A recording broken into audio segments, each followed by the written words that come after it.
how do you know if you've hit the wall in your new federal contracting business? In order to answer that, we also have to define what does it mean to hit the wall?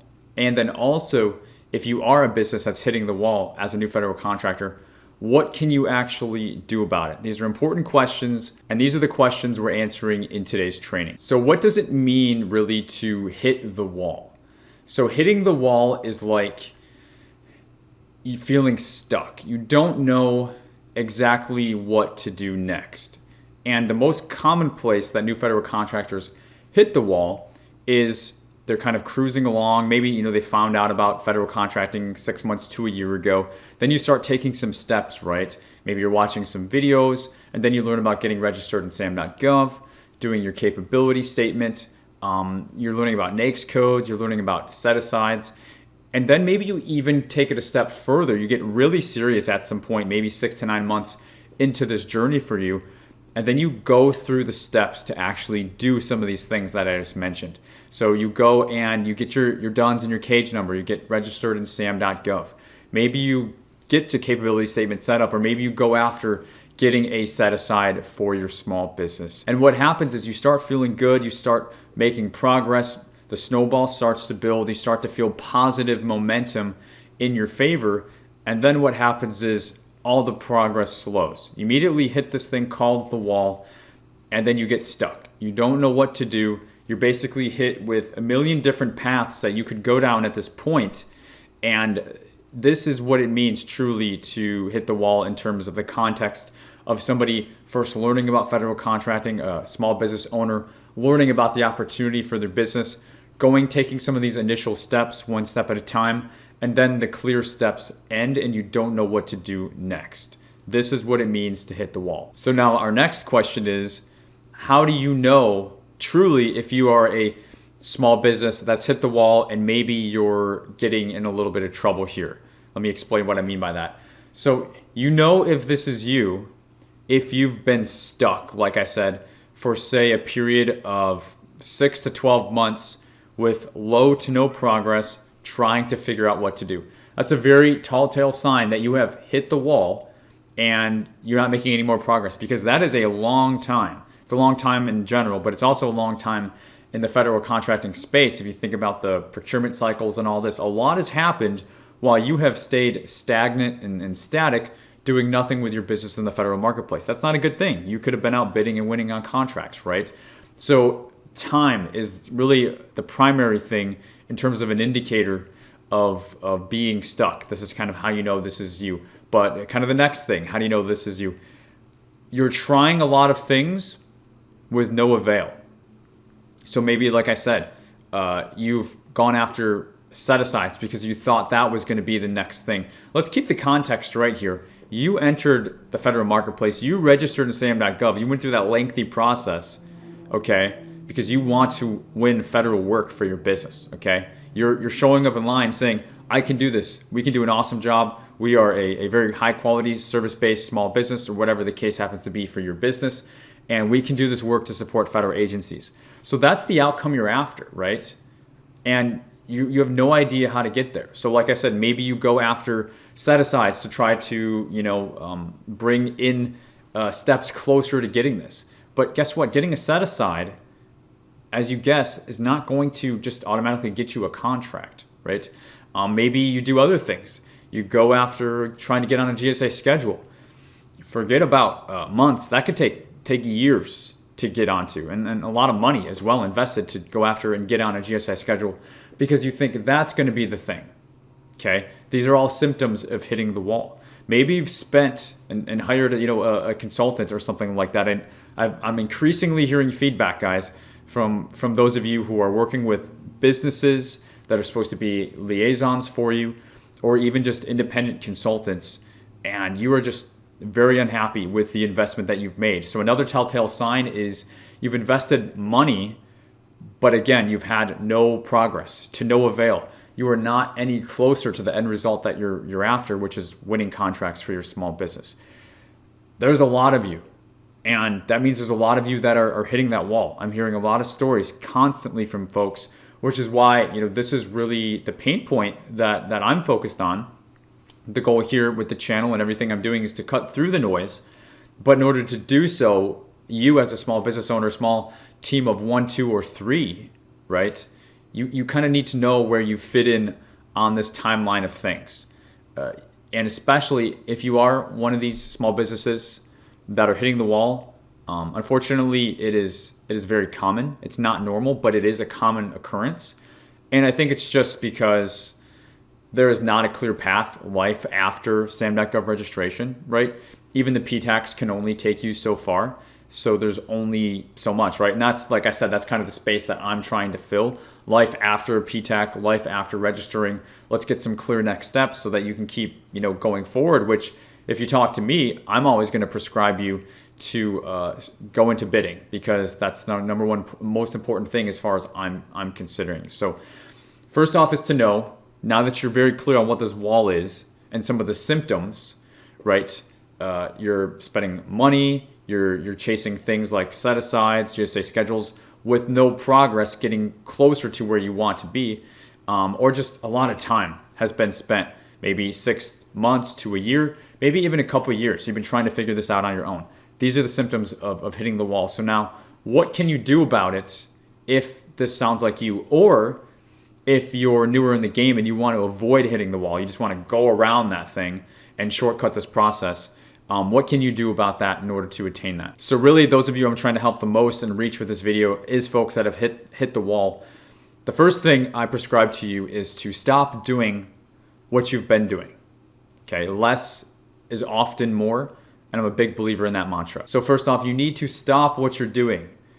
I don't care what that is, as long as it's not bidding, basically, but the way that you're bidding, right? So you need to stop really what you're doing or the way that you're doing things currently. You need to take a step back, take an inventory, because it is not working for you. That's why I can confidently say, stop doing whatever it is that you're doing. Okay, I don't know what it is that you're doing. Maybe I listed it. Maybe it was in the symptoms list. But the way you're doing it or what you're doing is not being effective. Okay, you need to do that. And then number 2, I need you to simplify your business operations. Okay, oftentimes you're just doing too much. So take a look at, if this is a long list of things that you're doing, usually those who are hitting the wall, they're doing too much instead of not enough. Okay, usually those who are not doing enough are not complaining about hitting the wall because they know that they're not putting enough into it. But if you're putting a lot of effort, attention, resources into this and you're not getting the traction, you're hitting the wall. Okay, this is why. You're probably focused on too much. You're not giving enough attention to the things that matter, and you're giving too much attention to those things that just do not matter right now. There's so many positive things, and there's so much information, even information I've pushed out on the channel, that you can do to build your small business in the federal contracting space. But that doesn't mean to do everything at once. I never told you to do everything at once, and I'm sure most have not either. So you need to take things one step at a time. And the thing is, if you're watching this, you're probably a small business owner, and it's probably just you, or it's you and a spouse, or you and a colleague, or you and a BD person, or a proposal writer that you're, working into your business. You are very small, so you don't have the luxury to be focused on all these different things. Simplify, subtract, less is more. That's my second point here. I think that will help you quite a bit. And then lastly, I do want you to take an inventory of that list. If it's a long list, shrink it down, and then take that short list that you have and examine it even more, okay? I want you learning the bidding and proposal writing process, because this is a process and it is a skill that you need to develop. So I want you developing the skill as quickly as possible, and really as soon as possible, just because there's no reason to delay this one thing. And there's really 3 things that you need to dial in here. You need to dial in a prospecting system. So you need to learn sam.gov. You need to understand how all these filters work. You need to get searches set up that are going to be a match for your business, that's feeding you opportunities that you can actually begin to pursue in your pipeline. Okay, you need to do that, number 1. Number 2, once you kind of have this machine set up feeding you opportunities that are a match for your business, the next thing is you need to have some discipline in order to determine what bids are good and what bids are bad. A go, a no-go, or in other words, a bid or no bid. You need to create your own filters to determine what's going to work for you and what's not going to work for you. All too often, small business owners, they try to do well, they mean well, they go into sam.gov, They do what I call the death scroll, where they're just scrolling down through these opportunities and they say, well, that looks good. That looks good. Unfortunately, that's going to bring your business into a place of expending a lot of resources, a lot of time primarily. It's going to lead you to a lot of frustration. Instead of doing that, have a set of filters set up to make quick bid, no bid, so that you can only spend 10, 15 minutes instead of spending hours looking at these things, and to maybe even bringing it to the bidding process, writing a proposal, what have you, and then realizing, oh, wait, I missed something. I can't bid on this. Now you just wasted days. Maybe you're already getting pricing, you're getting quotes.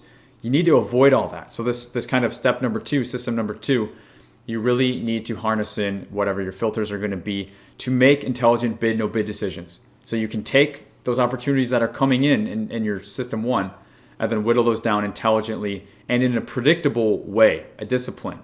So then lastly, once you have some qualified bids, the last thing you need to do is to set up a bidding and proposal writing process. Okay, how are you going to tackle these bids? These 3 areas to focus on is so much, you really don't need to focus on anything else.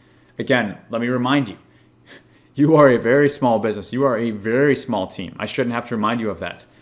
There's only so much that you can do.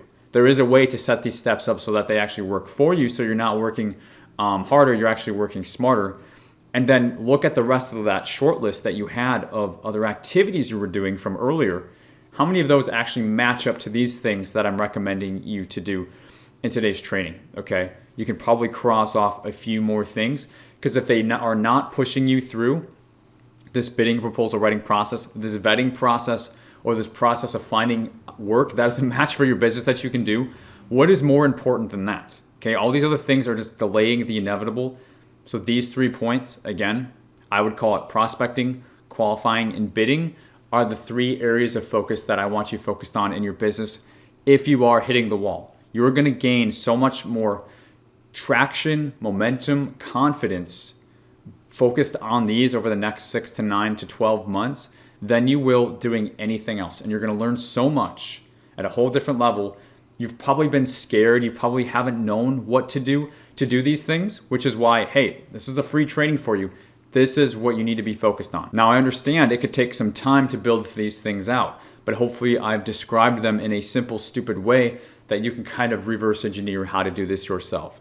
If you don't, however, want to spend the time doing this yourself, like I said, it could take some time and it will take some trial and error. If you want a shorter route to do that, that is what I offer. Like I said, I'm kind of filling the space of life after a PTAC, life after registering at sam.gov, helping small businesses over the wall or brand new federal contractors to avoid hitting the wall entirely. If that sounds like something you're interested in, you realize that, hey, investing in this is going to be worth it because it's going to save me X, Y, and Z. All these symptoms that we talked about earlier. I do have a small business incubator called First Fed Bid, and these 3 key systems are exactly what we're teaching students right now in the program. Okay, prospecting, qualifying, and then spending a heck of a lot of time. The biggest emphasis is on the actual bidding and proposal writing process. Okay, if that's something that you're looking for support in, there is a link in the description. I built out a whole page. Now I have so much information on my website where you can actually learn more about it. And if it is something that you think would be a fit, there's a place on the page for you to apply. And then you can answer a few questions and schedule some time on my calendar for us to actually, you and me, get on a 30-minute phone call and talk about, hey, what is your business? What do you do? What are the challenges you're facing? Does it sound like you're hitting the wall? And does this program seem like a fit for you? We'll discuss the investment amount. I'll get to answer any questions that you have. And we'll both get to see if this is a good fit and we both feel good about moving forward. So again, you can do this on your own. Nobody really needs support. But if you are looking for an actual training program, individualized coaching with me, there's no other coaches in this program, and even a student community to be part of so that you're surrounded by other small businesses in this small business incubator that are doing the same exact thing that you're doing, learning to bid and proposal write. If that's something that you want to take advantage of in a safe space, a small incubator space, then again, the link for that is in the description of this video. But guys, my main message to you today is to hopefully shine a light on if you've hit the wall, because maybe you do not know that you've hit the wall and you think there's something wrong with you or your business. Again, go through some of those points. Take an inventory of what you've been doing. do less, and then take a look at that short list of activities and see how many of those are actually aligned with those 3 key systems that I've talked about in today's training. So hit this like button if you like this video. Consider subscribing if you are new to the channel, because we are the fastest growing federal contracting channel in the world. And I'm just so proud to be able to say that. We have so many amazing members here of the channel, and so many amazing students in our programs as well. So consider being one of those if you're new or you're looking for additional support. And until next time, guys, I hope this video was helpful, and I will see you in the next one. Take care.